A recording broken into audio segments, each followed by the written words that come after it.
Selamat pagi pecinta fotografi. Kali ini saya akan mencoba upload sebanyak 100 foto untuk Wirestock. Ini coba-coba saja sih, karena kan Wirestock ini kan semacam distributor.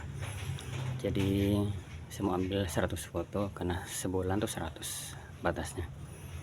Menggunakan Nikon D5 200. Jadi foto-foto background daun ya, karena ada foto background daun seperti ini tuh yang laris punya saya di shutterstock, sudah terload beberapa kali, dan di adobe juga. Oke, jadi untuk yang ini saya harus upload di Wirestock, kemudian kalau sudah submit nanti tak hapus semua karena bahaya kalau diupload di microstock lain.